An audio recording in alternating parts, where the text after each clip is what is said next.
Well, thank you everybody for coming out today. We have a big announcement. It's not a hidden secret, but we've been able to collect enough signatures that we're going to do our first turn-in today later in Tumwater.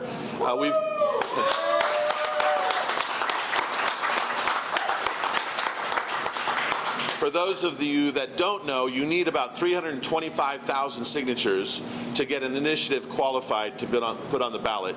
And we're already over 430,000, and we're going to shoot for 500,000, and we will see if we can get there by Friday. And what we're doing today is sort of making we're making a very loud statement that the state needs to keep itself out of our energy choice, out of the heating options that we have in our home, out of the cooking options we have in our home. We're going to introduce the owner of this great business here, who even the refrigerators are run on gas. When the state tries to step in and arbitrarily tell us what we can and can't use to heat or cook with, we believe they've stepped way over the line. There is one of the signs we've got here is don't be gas lit, keep your gas lit. And that's because already we're hearing from PSE and some of the opposition to this, oh no, don't worry, there's no ban coming. There's no ban coming. But they're building all the infrastructure so they can make a ban. And it's going to be too late when the gas ban happens. So we're saying preemptively, if you're not planning a ban, then you won't mind that we say preemptively, don't ban the gas. Because you're not going to ban it anyway, so it doesn't matter. If you are concerned that they're going to ban the natural gas, join with us, sign a petition. There's still a couple of days left, and vote in November, vote yes, pay less.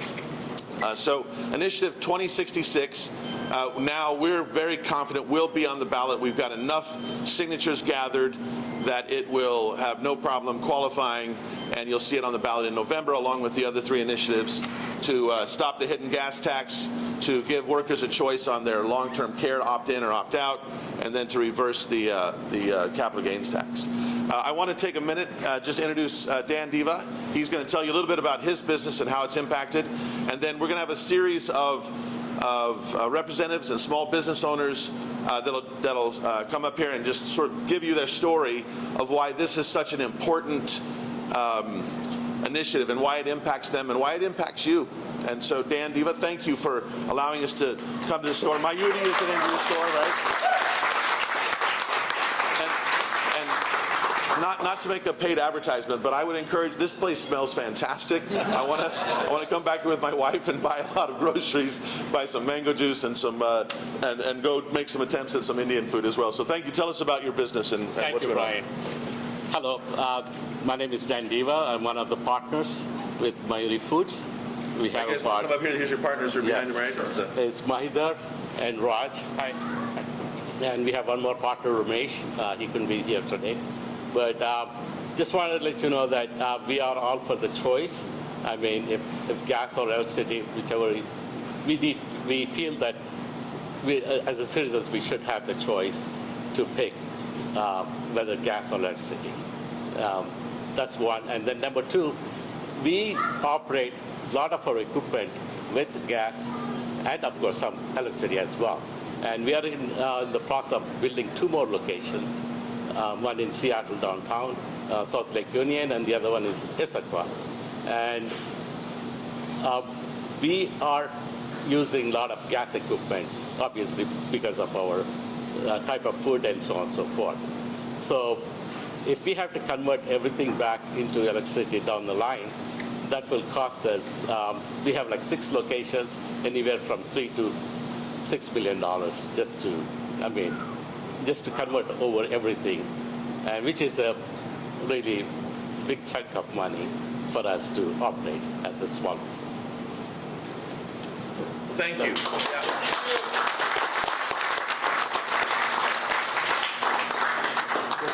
Yep. Go ahead. Greg's next. And I want to say one of the things that I love about this is that we get to meet business owners. To me, this is the American dream, right? To come and start a business, yes, and hopefully not have the government come in and squash you, right? That's what we're looking for. So thank you so much for everything you're doing. Thank you.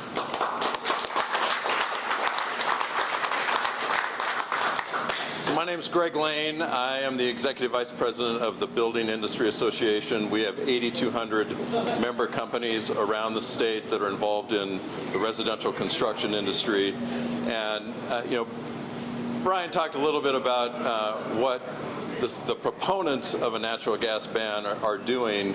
I will tell you, because I've spent my career down in Olympia, they are determined to ban natural gas. They started with the building codes in regulating natural gas in new residential and business construction, and with the legislation they passed this last session, they are now moving into banning natural gas for all existing residents. Initiative 2066 is very simple. It protects natural gas service to every home and business that currently has service of natural gas.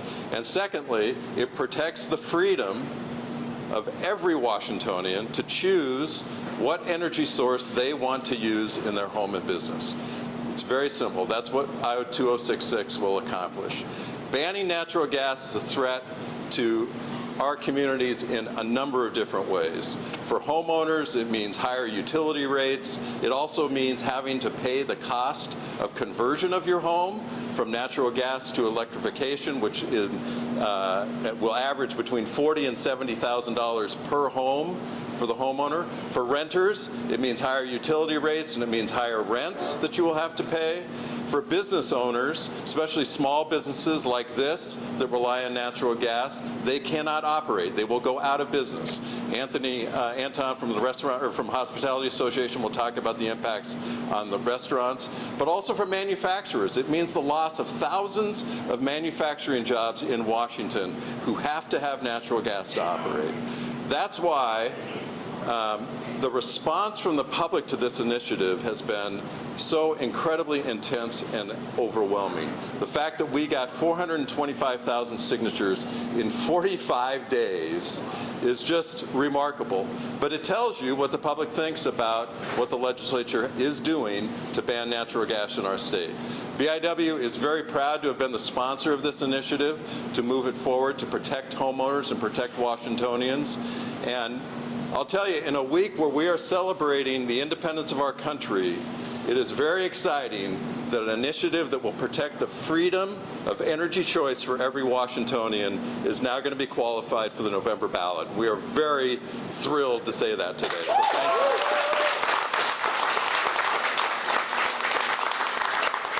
Now I want to introduce Anthony Anton, who is the Executive Director of the Washington Hospitality Association. Anthony?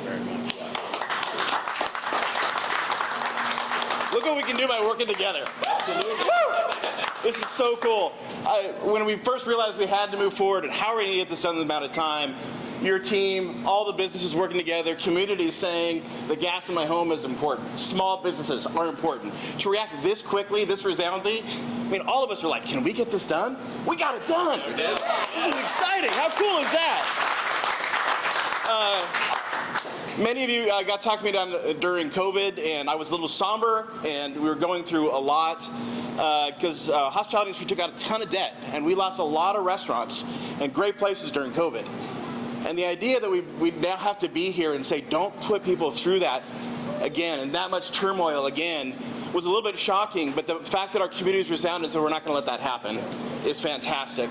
When it became clear that something was going to pass this legislature, I went on a 20-city tour and tried to talk to operators. What would happen? Where would you be at? Does the technology even exist to make this change? And operator after operator said, there's just no way we can afford this. Combination of the expensive equipment that we'd have to replace with. For a lot of the operators, the equipment doesn't even exist. For open flame cooking equipment for some kind of ethnic cuisines, we don't even know how we would get there. And then even if we found the equipment, the panels would a lot of them would have to be replaced to take the electrical load, and the cost of that would be enormous. So the fact that Washington has responded and said, let's protect small business, let's protect choices, and let's figure out a way to make better decisions in the future together, I'm just really honored to be part of this team, and I'm willing to answer any questions you may have. But this is a really good day for small business and a really good day for Washington moving forward. So thank you.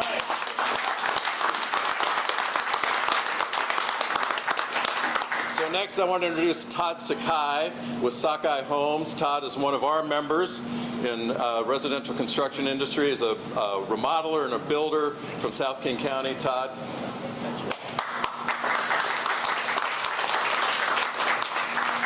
Energy choice. So the crazy part is, until this happened, almost all homeowners thought, for the newer homes, the new homes are not going to have gas. Well, this House Bill 1589 that passed, if it keeps going, every home in state of Washington, if you have a gas meter, they'll come and pluck out the gas meter, even if you have one already. People didn't even know that. Initiative 2066. Thank you guys for working so hard to let every homeowner understand and realize that this isn't just for new homes. This is for existing homes with gas meters. If this path keeps going, your gas meter will be plucked out. We don't want that. We want the energy choice. We want the security of different alternative energy sources to be available for you. And this is a great win for the state. And 2066 will continue to push and make sure that you have your energy choice. Thank you.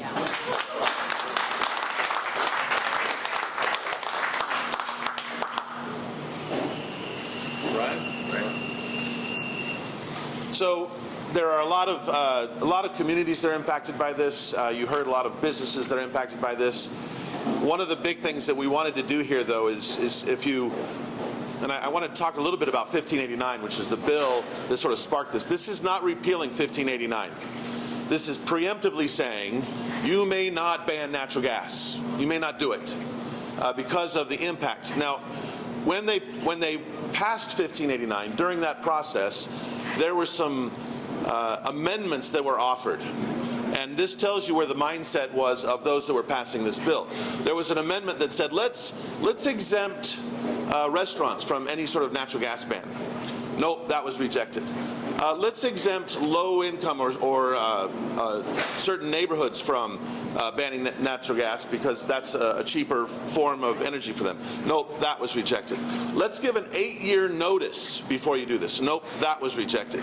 And I think you can tell a lot by what they rejected on this bill versus what their intentions are.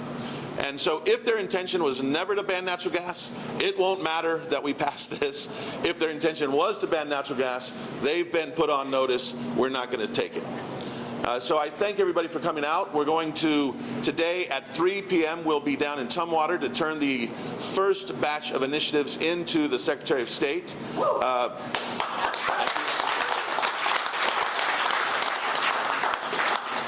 We've made friends with them because this is the 7th time within 6 months that we've been able to turn in enough initiatives to tell Olympia, stop stuffing stuff down our throat. Stop shoving it down our throat when we don't want it. And I hope the clear message to Olympia is this. Let's have rational, reasonable policies that have input from all parts of the community, not some dogmatic agenda that you think is going to be better for everybody because you think you're so smart. And this is very directly to everyone from the governor to the legislature. Look at what your policies do and how they impact people, or we will take the initiative process and we'll shove it back at you. Thank you. We'll see you in